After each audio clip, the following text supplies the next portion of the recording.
43 million is a very large number, and it's even bigger when it comes to money. However, what would you think if I told you that an OnlyFans content creator earned this amount in just 1 year? For those who don't know who Sophie Rain is, she's an extremely successful content creator on OnlyFans. She's one of the most popular creators on the platform, possibly the most popular. On X, she has 2.6 million followers, 5 million on Instagram and on TikTok. Just kidding, she doesn't have 9,000 followers, she has 9 million. Her success is almost undeniable. After learning how much money Sophie Rain makes, the internet did what it does best: hate. We're currently living in some kind of twilight zone, in a world where someone like Sophie Rain makes more than professional models. Adriana Lima? Kendall Jenner? Yes, she surpasses them. This content creator earned $43 million in 1 year. I guarantee you that many women would try to make the same amount. I think people don't understand. Sophie Rain makes this much money because people are paying for her membership. I'm not trying to defend her, but she's just capitalizing on the demand in the market. She won't be the first or the last to do this. When Karina announced she made $67 million in 3 years, we didn't see this much backlash. She even said she was going to quit. And it's not just that. What does retiring from OnlyFans even mean? You're not doing physical labor. But what intrigues me the most about Sophie Rain is how she rose to fame so quickly. It seems like it happened overnight, and she now has more followers than many celebrities. The biggest question about how she reached such huge numbers is this: how did she gain all these followers? The answer is pretty simple: fools. Yes, Sophie Rain's content usually consists of TikTok dances where she wears bikinis, tight clothes, or something that highlights her body. Personally, I don't understand how these videos get millions of views, but oh well, we're not judging. Many OnlyFans models, and I use the term models very loosely here, are trying to get popular by sharing the same kind of content. However, the reason Sophie had such a huge breakthrough is that many people find her attractive, regardless of age. This typically includes men in the 15 to 23 age range. In fact, even on my personal Instagram account, I have 6 mutual followers with her, and I'm sure these guys have no idea who Sophie is. I think Sophie Rain knows how to appeal to this age group and their curiosity about this type of content. But we're also seeing a larger audience, meaning kids, among her followers. These days, kids are exposed to OnlyFans ads everywhere. Their favorite YouTubers or Twitch streamers often feature these kinds of content creators. It's almost impossible not to hear about it. And since Sophie Rain is one of the biggest names on the platform, it's only natural that many kids will gravitate towards her. But to defend Sophie, it's impossible for her to distinguish between who's a child and who's an adult among her millions of followers. It would be unreasonable for her to try to check each of her followers individually.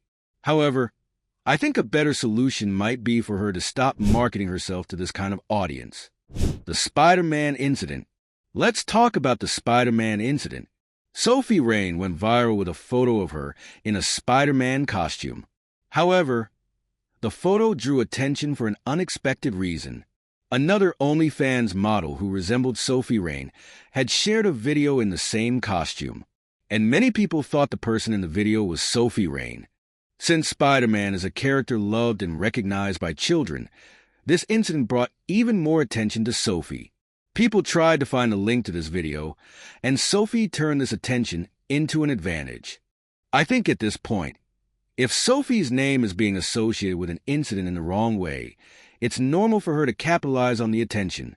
However, the problem arises when she tries to portray herself as innocent. Recently, she said on many platforms that the Spider-Man video wasn't hers. The Spider-Man video never happened. That person is not me. That video belongs to another OnlyFans model, Naomi Saw. They say we look alike. I still can't shake off being associated with a Spider-Man video today. But that person is not me. In conclusion, I don't have any crazy opinions about Sophie Rain. Do I think what she's doing is morally right? No. But the truth is, Sophie is a great marketer. If most people were given the chance to make $43 million, 99% of them would want to be in her place. She's not physically harming anyone or doing anything illegal. She's just responding to demand. No one is obligated to watch Sophie's content. To subscribe, you have to enter your name, card number, and all your information. Despite this, people still choose to do it. People criticize Sophie because she makes a lot of money, but that's all there is to it. I'm not even talking about Sophie Rain being in Bop House. When people hear the term content house, they usually think of a group of content creators living together and trying to create great content. For example, a group of YouTubers who came together to film pranks and daily vlogs. Then, there were pro gamers who got together to produce gaming content and build their brands. Or we could talk about houses where TikTok creators gather to do viral dances and challenges. There are many examples of such content houses, but I never thought one would be shaped around the concept of being a Bop House. What's even more interesting is a Bop House.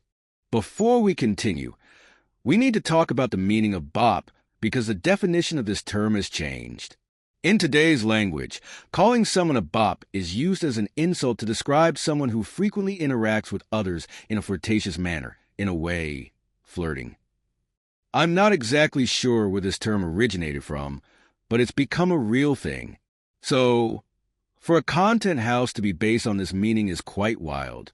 But at the same time, it gives us a hint about what this house is all about. OnlyFans.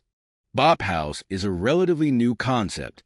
Their first post on Instagram was shared on December 8th, so less than a month ago. Currently, there are 8 OnlyFans models in the house.